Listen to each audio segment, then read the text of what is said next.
Now, in Italy, a strict coronavirus health pass system takes effect this Friday. All employees who cannot show proof that they've been vaccinated recently, had the virus, or tested negative in the past 2 days will face suspension without pay. More than 86% of Italians over the age of 12 have already gotten the jab, but as many as 3 million workers are unvaccinated. There are fears of disruptions, with some dock workers threatening to go on strike indefinitely. Well, for more, we can cross to Rome and speak to our correspondent, Seema Gupta. Seema, Italy is the first country to mandate health passes in the workplace. It's one of the world's toughest anti-COVID measures. How is this going to work?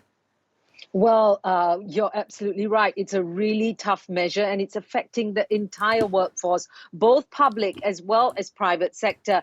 And what it means is that essentially you have to present this green pass, as it's known here, which is that you've either had at least one jab of a approved vaccine, or that you have tested negative in the last 48 hours, or that you've recently recovered from COVID-19. And then you will be allowed to enter work. Now, if you do not have this necessary requirement, you can face a fine of up to 1,500 euros. And even employers can be fined for accepting people that do not meet the requirements. Now, as you mentioned, a significant portion of the population is already has had at least one jab of an approved vaccine. And on top of that, most polls show that a majority of Italians are actually in favor of some kind of a vaccine mandate or a green pass, as it's known here. And so despite that, though, you are seeing an estimated 2.5 million or so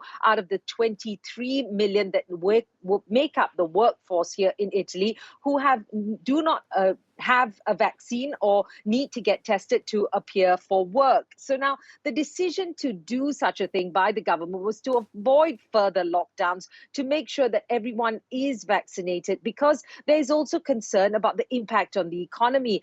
Italy suffered gravely in terms of a recession last year, and they want to see the economy pick up this year. And that is why they put in place this measure. Now, the trade unions initially were against it. They wanted to see perhaps a vaccine mandate in its clearest sense, but certain members, particularly the League Party and the leader Matteo Salvini, who is currently in this broad coalition in government, said that they couldn't force people to be vaccinated. And so they put in place the necessary testing. They wanted the testing to be free, but the government says that that doesn't incentivize people to get vaccinated. So the price has been reduced, but there are concerns whether there's going to be enough capacity for testing, as people are required to show that green pass when they go into work from today onwards.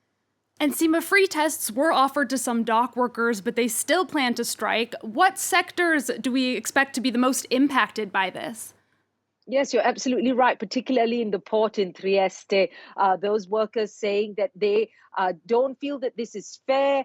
They're standing in solidarity with all their port workers, and they say they plan to block work at the port today. There are some reports suggesting that this is an illegal move, so we'll have to see what happens. There are protests planned today, even roads being blocked. That's been reported that may happen. So it's going to be an interesting day in terms of how people respond to this. But in terms of the impact, of course, the port workers are the one that brings goods into the countries. But you also have, for instance, truck drivers, many of whom are not vaccinated or have been vaccinated with the Sputnik vaccine, for instance, which is not approved and recognized here in Italy. You also have the same impact in the agriculture sector in terms of farm workers. So lots of concern for these different sectors, and of potential violence perhaps in a protest expected on Saturday on this issue. You have those who are against the pass protesting, and at the same time union workers